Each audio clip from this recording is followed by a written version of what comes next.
Ads లేకుండా latest episode చూడండి. కాలేజ్కి వెళ్ళి బాగా చదువుకోమా.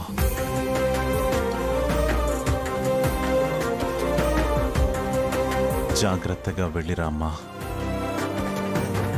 మళ్ళీ ఇవ్వాలే ఇంకొక జన్మల్లే మనిషే ఋషిలా సంసిద్ధం. దేహం ప్రాణాలే సంధించే బాణాలే విధినే గెలిచే ఆరంభం.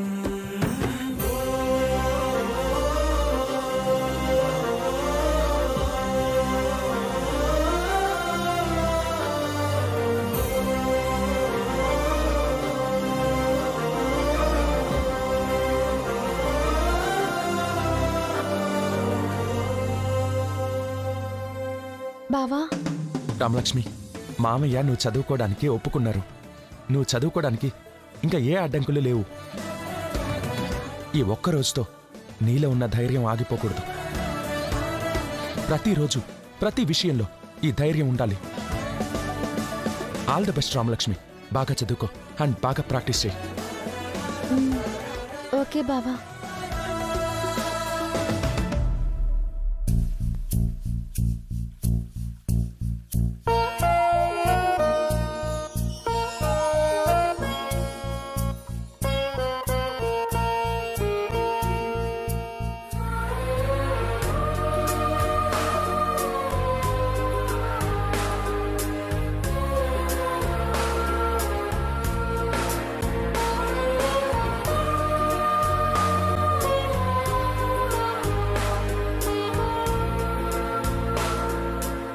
ఆడపిల్లల పట్ల ఎలా ఉండాలో నీకు తెలీదు. ఐ లవ్ యూ ఆద్య.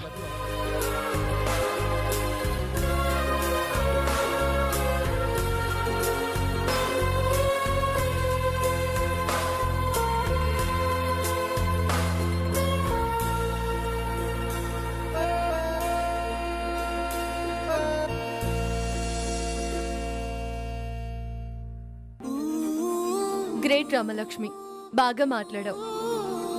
నీలో నేను కోరుకున్నది ఈ మార్పే. థ్యాంక్స్ ఆద్య. నాకెందుకు థ్యాంక్స్? నీలో ఉన్న ధైర్యం చూసి నీలా ధైర్యంగా ఉండటం నేర్చుకున్నాను. అందుకే ఈ థ్యాంక్స్. మన మధ్య ఈ థ్యాంక్స్ లేంటి? We both are sisters and best friends.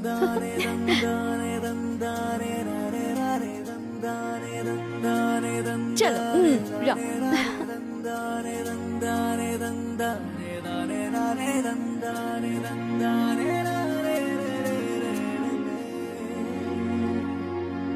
అందరూ వచ్చారా? yes sir.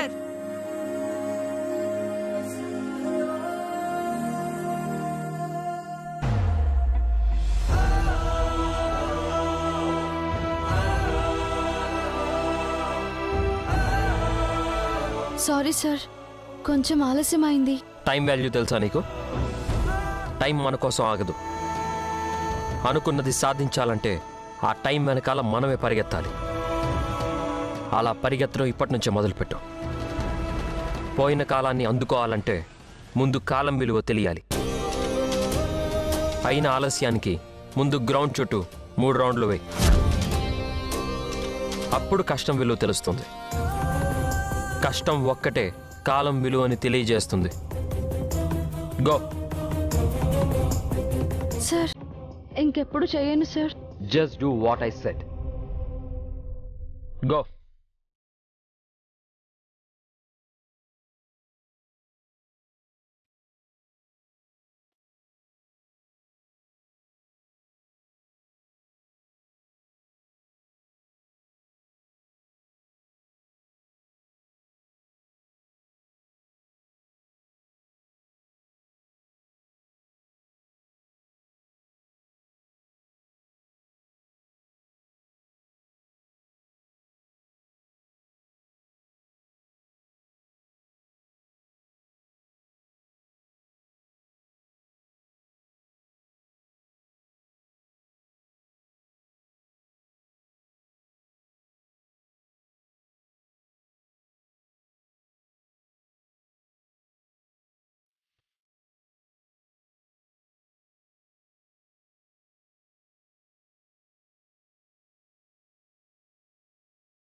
Everybody listen. రేపటి నుంచి ప్రాక్టీస్ 4 hours ఉంటుంది. ప్రతి ఒక్కరూ ఉదయాన్నే టైంకి రావాలి. ఎవరు మిస్ అయినా, ఆలస్యంగా వచ్చినా పనిష్మెంట్స్ దారుణంగా ఉంటాయి. ప్రతిరోజు 4 hours ప్రాక్టీస్ చేయాలి. మ్యాచ్లు దగ్గర పడుతున్నాయి. ఏ చిన్న పొరపాటు జరిగినా ఎక్స్క్యూజ్ చేయను. అర్థమైందా? అర్థమైంది సార్.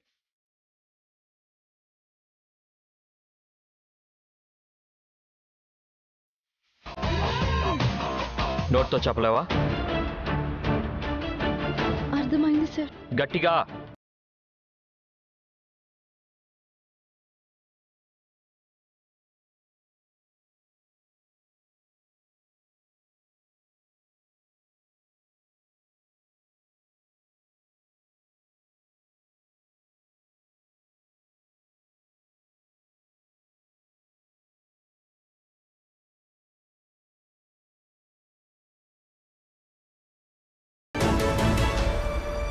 డ్రెస్ లేదు సార్.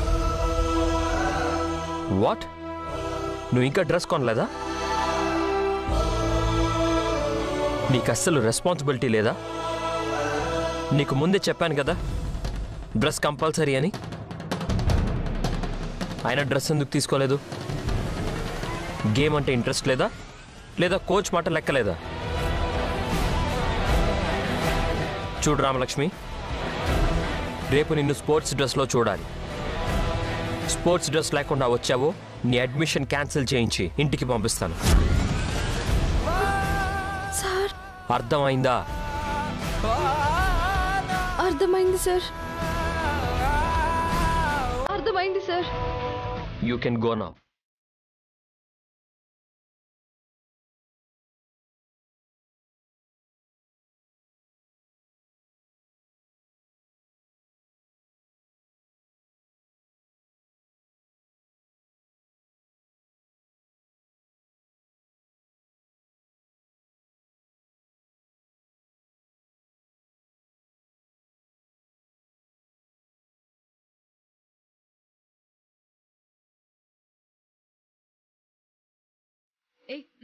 రామా ఎక్కడా?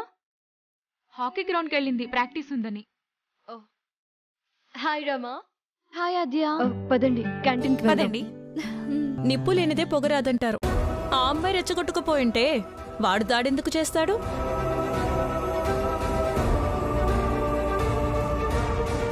నాకు తెలిసి ఈ అమ్మాయే వాడిని మోసం చేసి వేరే వాడితో తిరుగుండొచ్చు. లేదంటే వాడంత పగపట్టి దాని మీద ఎందుకు పడతాడు? నోర్మోయ్.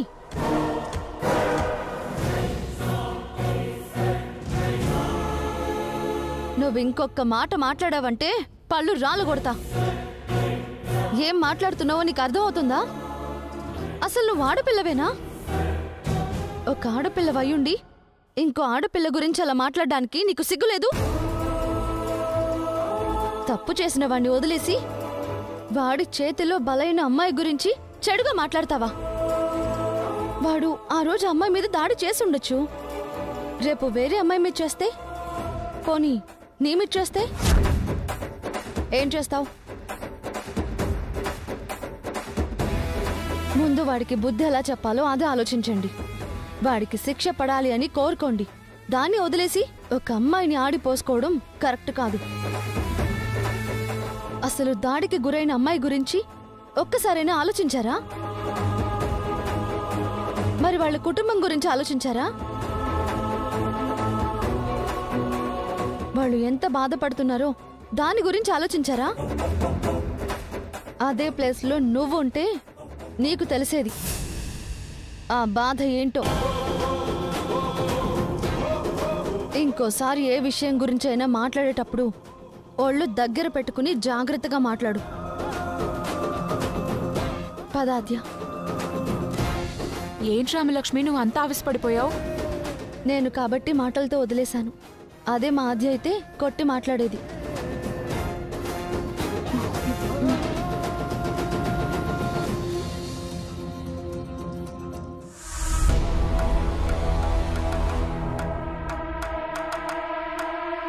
అన్నయ్య గారు, బావగారు, బావగారు, అక్క. హరుగు వస్తున్నారు. నమస్కారం. నమస్కారం అండి. నమస్కారం బావగారు. అన్నయ్య గారు. అమ్మా నమస్తే. నమస్తే అండి. అన్నయ్య గారు వస్తున్నారు. నమస్కారం పెద్దనాన్న. నమస్కారం అన్నయ్య గారు. నమస్కారం. అదేంటి చారు సూట్ కేసుతో దిగావు? ఏదైనా ఊరికి వెళ్తున్నావా? తను వెళ్ళట్లేదమ్మా, మేం వెళ్తున్నాం.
ఏ విధంగా చూసుకున్నా ఇక్కడుండటమే మంచిదనిపించింది.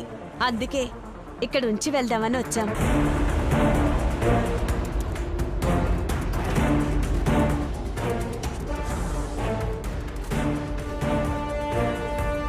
దాందే ఉందొదినా. చారు ఎలాగో ఈ ఇంటికి రావాల్సిన అమ్మాయే కదా. మీరు కాశీకి వెళ్ళి వచ్చే వరకు తనని జాగ్రత్తగా చూసుకుంటాం. అలా ఎలా ఉంటుంది పద్మ?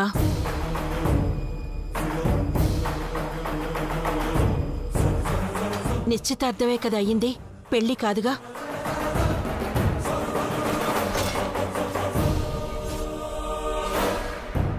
అదేంటోదినా అలా అంటారు? అన్నయ్య గారి చేతుల మీదుగా నిశ్చితార్థం జరిగిందంటే సగం పెళ్ళైపోయినట్టే కదా.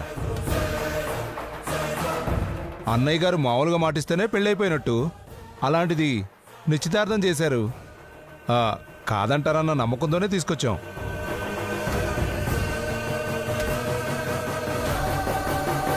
చారు ఉంటే నీకేంటొదినా ఇబ్బంది? తనేం పరాయిది కాదు కదా. నువ్వేమో పరాయి వాళ్ళని తీసుకొచ్చి ఇంట్లో పెట్టొచ్చు, కానీ ఈ ఇంటికి కాబోయే కోడల్ని ఈ ఇంట్లో ఉండనిస్తే తప్ప?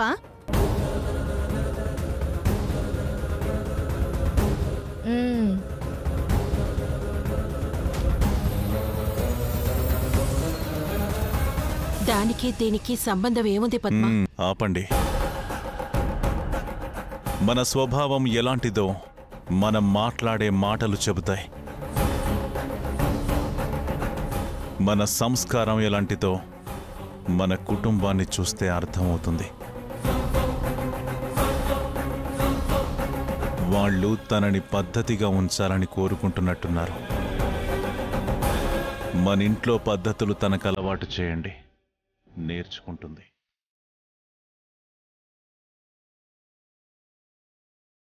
వాళ్ళొచ్చే వరకు తను ఇక్కడే ఉంటుంది.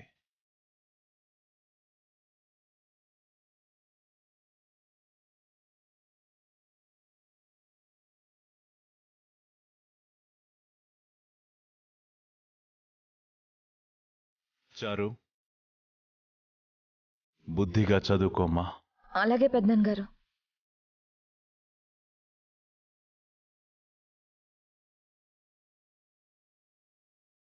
ఇదిగో, మళ్ళీ ఆ మత్తు చాక్లెట్లు తెచ్చేలాంటి పిచ్చి పనులు చేయకుండా బుద్ధిగా ఉండు.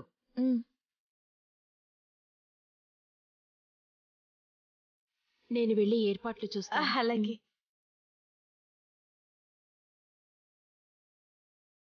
అమ్మయ్యా, బావగారు ఒప్పుకున్నారు. మేము హ్యాపీగా కాశీకి వెళ్ళొస్తాం.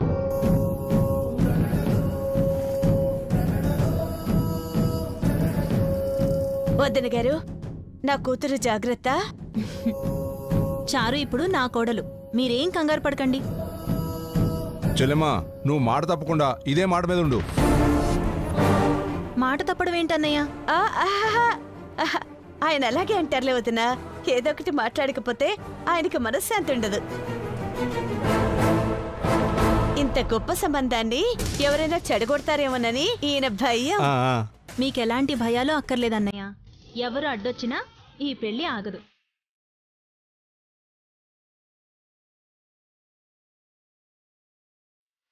సరే, మేము వెళ్ళొస్తాం. చారు, ఒకసారి బయటికి రా. పదండి.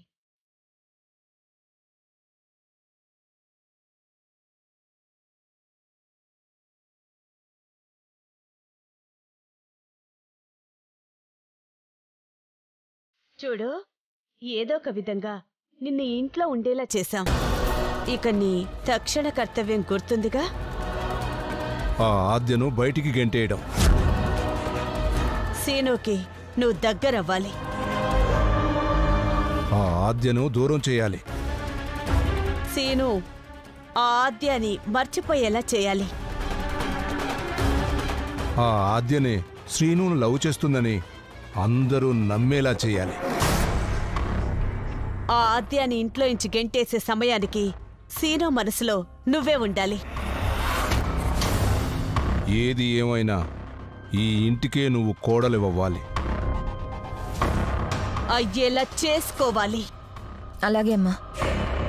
మీరు తిరిగొచ్చేసరికి మా ఇద్దరు పెళ్ళెప్పుడని సీను బావే మిమ్మల్ని అడిగేలా చేస్తాను. అదే నా కూతురంటే. సరే, మేము వెళ్ళొస్తాం. నువ్వు జాగ్రత్త. పదండి. బాయ్.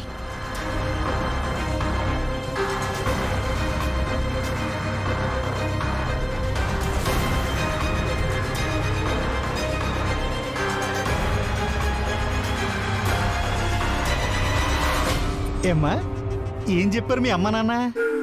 మీరు ఆపుతారా? చారు, పద లోపలికి. ఎక్కడికే? ఎక్కడికి?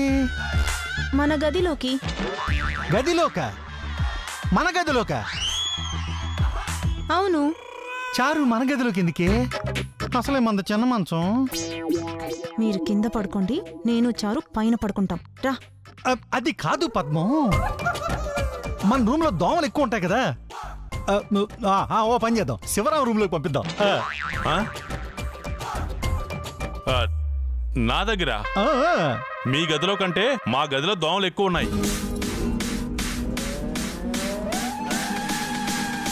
తను ఇబ్బంది పడుతుంది. పోనీ మా అమ్మ గదిలో పడుకుంటుంది. ఇది ఓకే. అమ్మో వద్దు, నేను పడుకోను.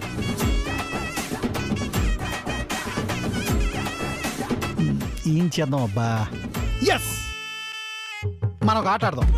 ఏమాట? నేను చెప్తాను కదా పద్మం, ఇటు వచ్చే. ఈ ఆటలో ఎవరు గెలిస్తే వాళ్ళ రూమ్ లో చారు ఉంటుంది.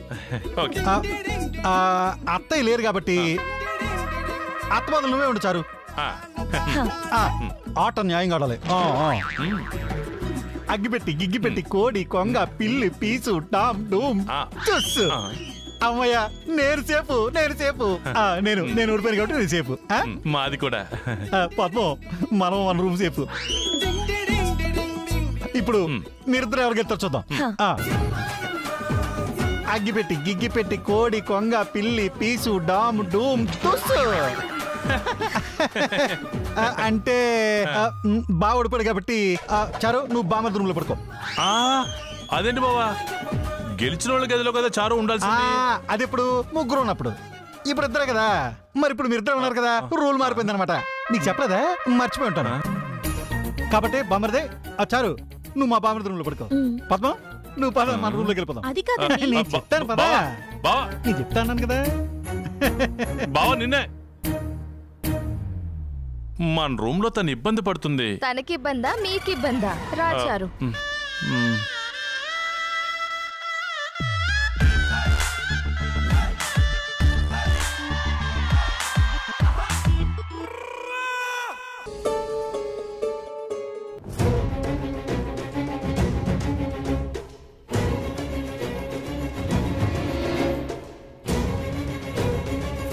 I love you Aadya.